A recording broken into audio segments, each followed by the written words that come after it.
Diamond Harbour কেন্দ্রের দিকে যদি একটু নজর রাখি তাহলে সেখানে দেখা যাচ্ছে আইএসএফের সঙ্গে জোট হচ্ছে না। আইএসএফ পরিষ্কার জানিয়ে দিয়েছে ইন্ডিভিজুয়ালি প্রার্থী, এবং নওশাদ সিদ্দিকী বেসিক্যালি যেটা বলেছেন সেটা উনি প্রার্থী হবেন না, প্রচারে থাকবেন সব জায়গায়।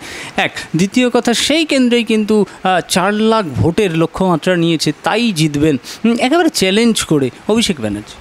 একটা কথা বলি, ডায়মন্ড হারবারে যে কোনো হারবারই হোক, সে ডায়মন্ড হোক বা অন্য কিছু হোক, মূল যেটা দরকার সেটা হচ্ছে একদম শান্তিপূর্ণ নির্বাচন। ডায়মন্ড হারবারে নির্বাচন নিয়ে গতবারে আমি যা দেখেছি, সত্যি কথা বলতে কখন নির্বাচন বলে কিছু হয় না, এত আতঙ্ক থাকে মানুষের মধ্যে।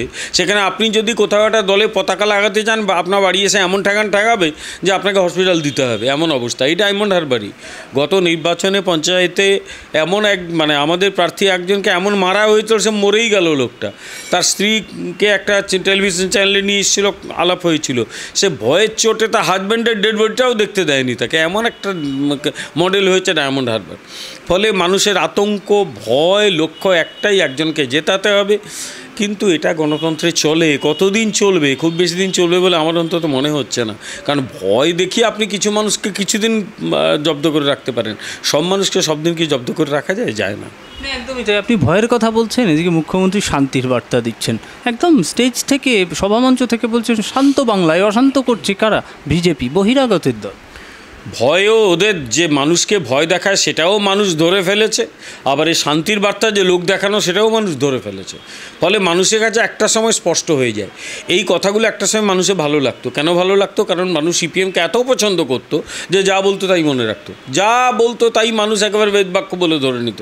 কিন্তু যত দিন যাচ্ছে বোঝাই যাচ্ছে এই কথাগুলো মানুষের কাছে আর গ্রহণযোগ্য হয় না।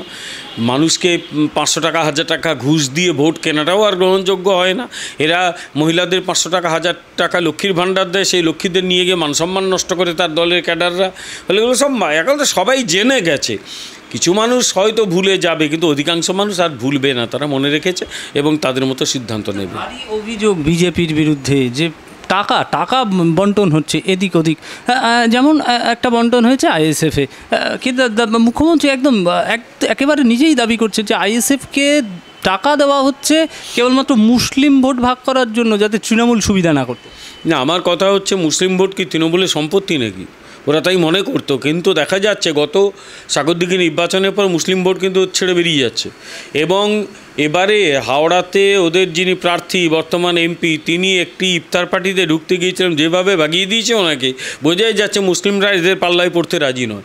মুসলিমরাও বলতে শুরু করেছেন যে সিএ নিয়ে এত ভয় দেখানো হয়েছিল, ভুল বোঝানো হয়েছিল, ওরা আর কোনো গোলমাল করেননি, ওদের কেউই আর গোলমাল করতে আসেননি। কারণ ওরা বুঝে গেছে যে সিএতে কারো নাগরিকত্ব কেড়ে নেওয়া হবে না, সিএতে নাগরিকত্ব দেওয়া হবে, এটা বুঝে গেছেন বলে এবার সিএ যখন ইমপ্লিমেন্টেশনের কোনো গোলমাল নেই।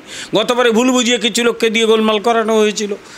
ফলে মানুষের এই যে বললাম, মানুষ হয়তো যখন চেতনা সম্পন্ন হয় না তখন কিছু কাজ করে ফেলে, কিন্তু যখন চেতনা সম্পন্ন হয় তখন কিন্তু সে সেই কাজ আর করতে চায় না। ফলে মুসলিমরাও বুঝে গেছেন যে এই দেশটা ওনাদের দেশ। সত্যি যারা জাতীয়তাবাদী মুসলিম, এখানে যাদের জন্ম, এখানে যারা বড় হয়েছেন, তারা তো অন্য কোথাও কেন যাবেন?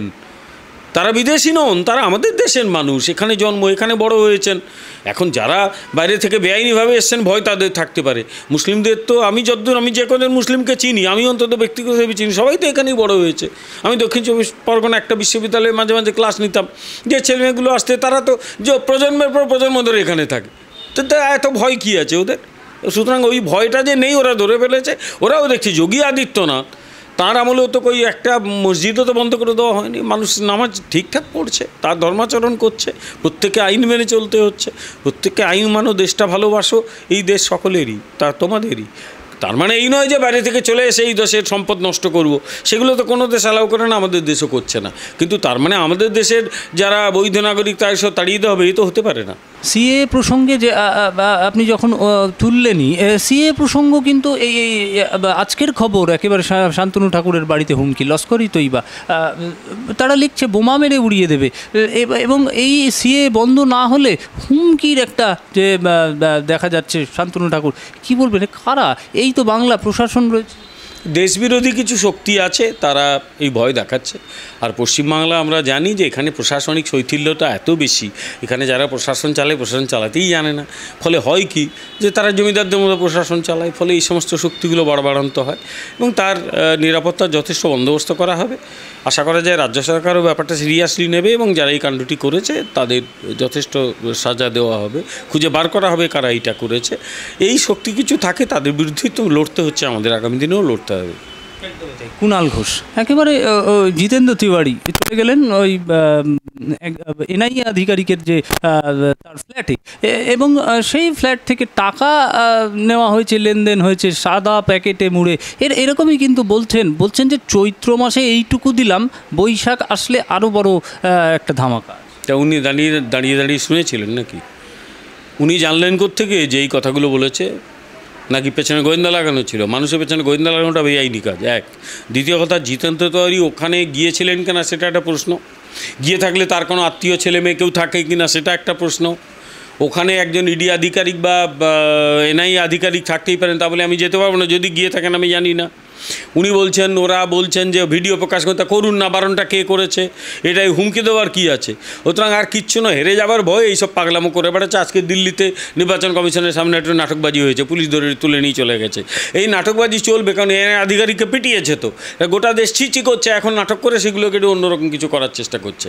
এগুলো আবার বলছে এগুলোতে কিচ্ছু লাভ হবে না। গাড়িটা হু হু করে আসছিল, গ্রামের মানুষ বুঝতেই পারেনি, তাই যেহেতু তৃণমূল নেতাদের জায়গায় জায়গায় তুলে নিয়ে যাওয়া হচ্ছে, সেই কারণেই আক্রমণ। পুলিশকে তো সঙ্গে নিয়ে আসতে পারে না, পুলিশকে বলা হয়েছিল, কিন্তু পুলিশকে বলার পরে যখন যদি লোকগুলো পালিয়ে যায়, না চাইলে এনআইএ আধিকারিকরা দেরি করেননি, তারা চলে গেছেন। পুলিশে উচিত ছিল সঙ্গে সঙ্গে ফোর্স পাঠিয়ে সেই লোকগুলোকে তার আগে ধরা। তার লোকগুলোকে ধরা হয়নি কেন? তাদের বারবার ডেকে পাঠানোর পরেও যায়নি কেন? আজকেই 3 জনকে ডেকে পাঠানো হয়েছিল, তারাও যায়নি। আবার সেই এনআইএ তদন্ত তারা এড়িয়েছে, আবার তাদের ধরতে গেলে আবার ঝামেলা করবে।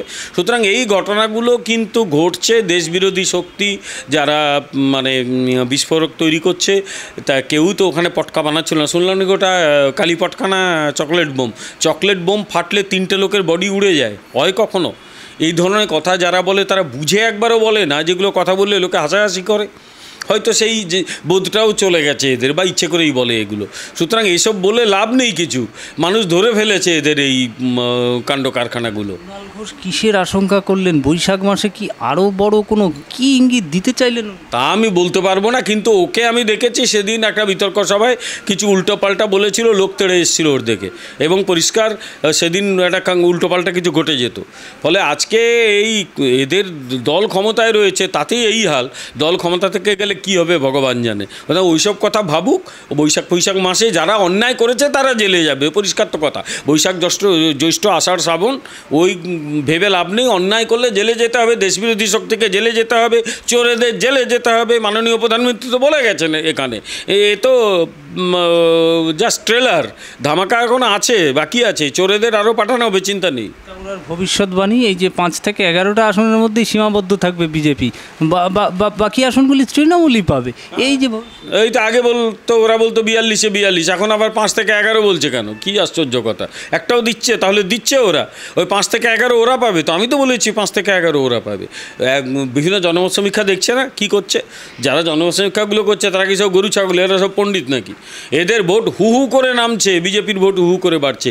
বিজেপি এখন 42 থেকে 44% ভোট পাচ্ছে, ওটা আমার কথা নয়। বিভিন্ন জনমত সমীক্ষক গোষ্ঠী যারা এপ্রিলের মানে 5-6 তারিখ অবধি যারা জনমত সমীক্ষা করেছে তাদের বক্তব্য এপ্রিলে একদম latest report, Times Now latest রিপোর্টেও একই রকম দেখাচ্ছে। সুতরাং মানে ওই 5 থেকে 11 ওরাই পাবে, আমরা এই বাকিগুলো পাবো।